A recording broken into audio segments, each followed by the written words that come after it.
Père et du Fils et du Saint-Esprit. Amen.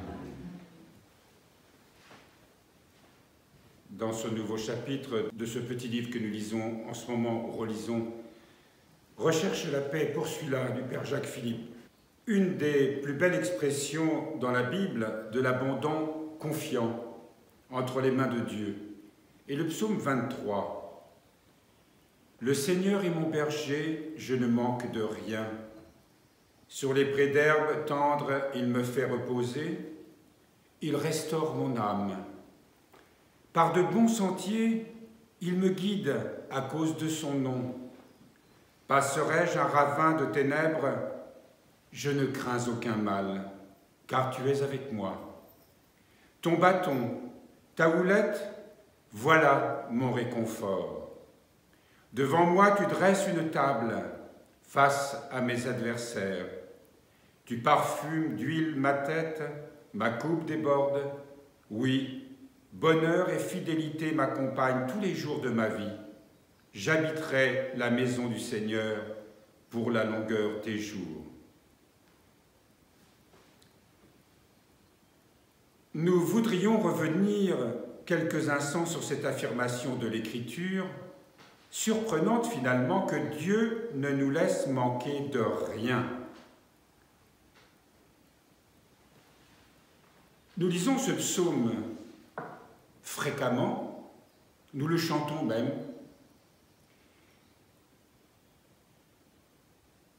mais dans la réalité, nous nous rendons compte que ça ne se passe pas comme ça, du moins dans nos réactions, nous sommes souvent pris par ce combat que dans les difficultés, dans les choses qui ne vont pas comme on le souhaiterait, et surtout face à ce que nous connaissons en nous, nos fragilités, nos difficultés, l'impossibilité que nous avons à accepter telle ou telle chose, etc.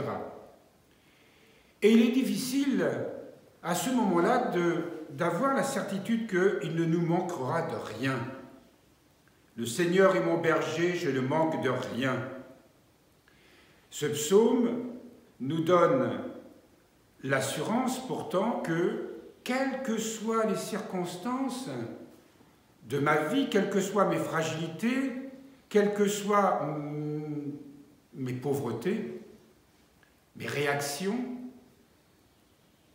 Dieu me donne tout ce dont j'ai besoin. C'est Sainte Thérèse qui dit que nous sommes parfois tellement omnubilés par ce qui ne va pas, par ce qui, selon nos critères à nous, devrait être différent dans notre situation, que nous en oublions le positif. Et de plus, nous ne savons pas mettre à profit tous les aspects de notre situation, même les aspects apparemment négatifs, pour nous rapprocher de Dieu, grandir dans la foi, l'amour, l'humilité.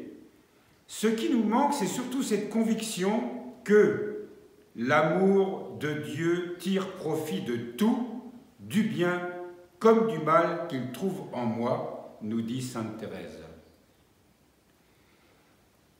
L'amour de Dieu tire profit de tout, du bien comme du mal qu'il trouve en moi. Dieu sait nos fragilités, nos difficultés. Et nous avons le sentiment d'une situation négative. Les choses ne se sont pas passées comme j'aurais souhaité, mais ça peut être pas forcément parce que je veux absolument que ça aille dans tel ou tel sens, ou tout simplement prendre conscience que, oui, je n'arrive pas à vivre la volonté de Dieu.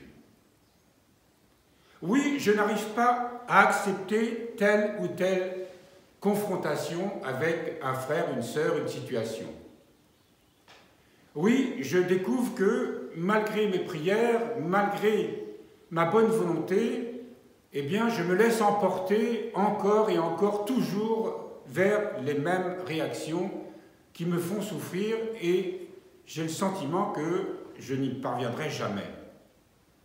Mais tout ça, c'est parce que je mesure les choses, évidemment, à la hauteur de ma propre intelligence, de mes propres forces.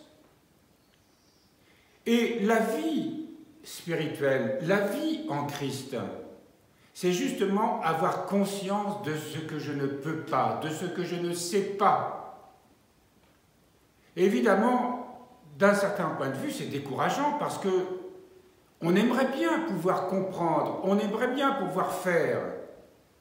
Eh bien, il faut accepter plutôt d'être confronté à cette misère. Elle nous terrasse, elle nous décourage. Elle nous plonge dans toujours les mêmes travers. Et au lieu de se décourager, au lieu de se débattre, au lieu de réagir contre, de comprendre que le Seigneur, dans ces moments-là, justement, me veut humble, me donne la grâce d'accueillir. Dans une vie, il y en a des choses que nous aurions aimé qu'elles se réalisent.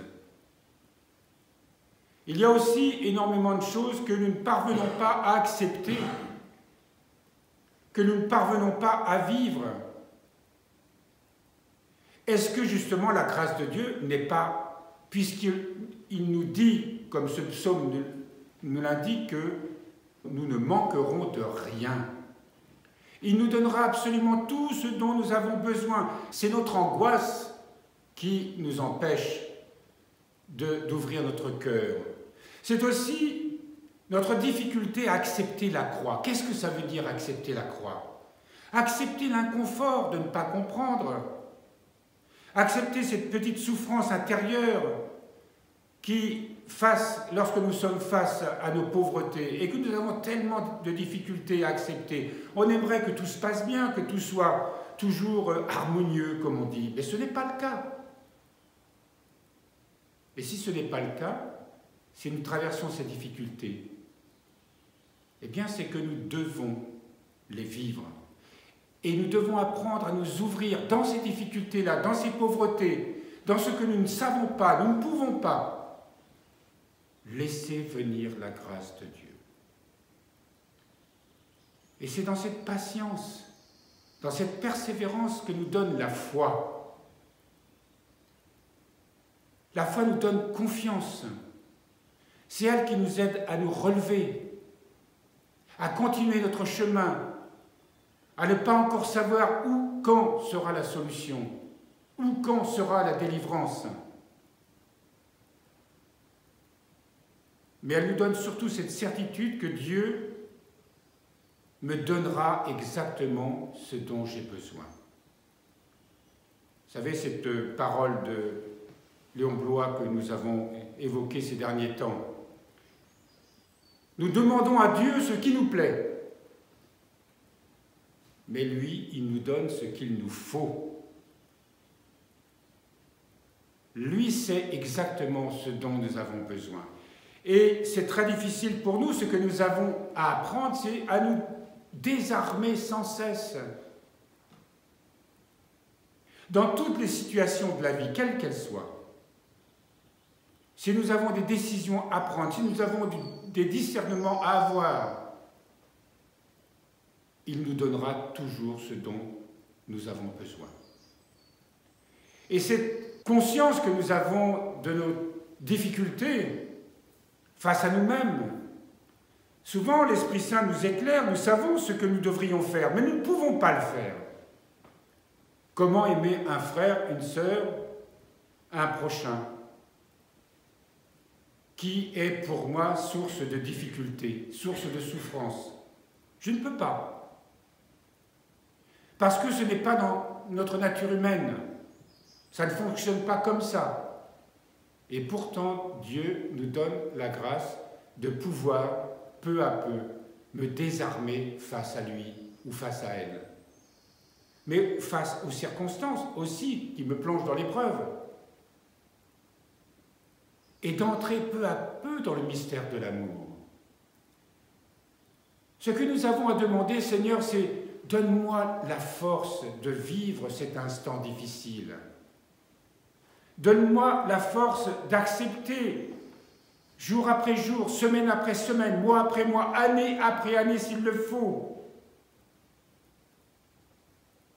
la force de vivre ces situations difficiles, ce que j'aimerais pouvoir vivre, réaliser, et de se laisser conduire parce que je sais qu'il ne me manquera de rien. Ce psaume, notre Saint-Père Tugdual le donnait souvent aux gens qui venaient le voir. Le Seigneur est mon berger, je ne manque de rien. Sur des prés tendres, il me fait reposer. Remarquez la poésie de ce verset. Sur les prés tendres, l'herbe douce, il me fait reposer. Il restaure mon âme. Oui, il restaure notre âme, blessée, inquiète, angoissée, perturbée, malheureuse. Il la restaure, il l'apaise, il la console. Par de bons sentiers, il me guide à cause de son nom. Évidemment, nous, les sentiers qu'on emprunte souvent, on pense qu'ils ne sont pas bons, parce qu'on aimerait que ce soit autrement. Faisons-lui confiance. Ce sont de bons sentiers, c'est le sentier que nous avons à prendre. Il nous paraît difficile, oui, mais lorsqu'on s'abandonne, tout devient facile. Tout devient beaucoup plus clair dans l'abandon, parce qu'on cesse de résister, on cesse de mettre notre volonté propre en avant. Et même si nous avons toujours un peu d'angoisse, un peu d'inquiétude, de réactions qui nous habitent, on fait confiance. On continue de se laisser guider. Et même si on ne voit rien, qu'on est dans les ténèbres, qu'on ne sait pas où on va, on sait que le Seigneur nous fait avancer et que nous ne craignons rien. Passerai-je un ravin de ténèbres, je ne crains aucun mal, car tu es avec moi. Tu es toujours avec moi, Seigneur. Tu veilles toujours sur moi. Quelles que soient les circonstances du jour ou de la nuit, tu es toujours près de moi, parce que tu m'aimes et tu ne me quittes jamais. Et tu sais exactement ce que je vis, ce que je suis. Ton bâton, ta houlette, voilà mon réconfort, comme le bâton du berger que l'on suit. Comme le troupeau qui ne craint rien parce qu'il est conduit par le berger. Devant moi, tu dresses une table face à mes adversaires. Tu me donnes tout ce dont j'ai besoin, toute la nourriture spirituelle dont j'ai besoin. Je n'ai rien à craindre. Tu parfumes ma tête, ma coupe déborde. C'est curieusement, dans les moments où nous n'avons de prise sur rien, que pourtant, tu m'habilles comme ce fils prodigue qui est reçu par son père et à qui il donne un bain, une robe neuve, des chaussures neuves, une alliance, et sa tête est parfumée. Oui, bonheur et fidélité m'accompagnent tous les jours de ma vie. J'habiterai la maison du Seigneur pour la longueur des jours. Eh bien, chers frères et sœurs, c'est pas quand tout va bien que ça va. Le paradoxe, c'est que quand tout semble aller mal pour nous, que tout va bien. Parce que c'est là que le Seigneur veut nous rencontrer. C'est là, justement, qu'il est venu jusqu'à nous dans son incarnation, dans ces moments difficiles. Mais nous, évidemment, nous aimerions tout résoudre par nous-mêmes, sans lui. C'est dans notre nature, ça. Heureux celui qui, lorsqu'il est affligé, découvre combien le Seigneur est doux, combien le Seigneur est bon. Heureux celui qui, dans l'épreuve, où il a le sentiment de n'être plus rien, de n'avoir plus rien, comme Job, se sent rempli de la bénédiction de Dieu. Et nos pères nous ont parlé souvent de ce qu'on appelle le repentir. Comment comprendre notre fragilité si ce n'est que quand nous sommes dans la fragilité? lorsque nous cessons de nous débattre, d'accuser, de nous justifier, de nous laisser saisir dans cette pauvreté spirituelle, de nous laisser saisir par l'Esprit Saint, qui va révéler pourquoi nous sommes comme ça, quel est notre péché. Parce que c'est dans ces moments, justement, d'affliction que, si nous les acceptons dans la foi, Dieu va révéler pourquoi je vis les choses comme ça.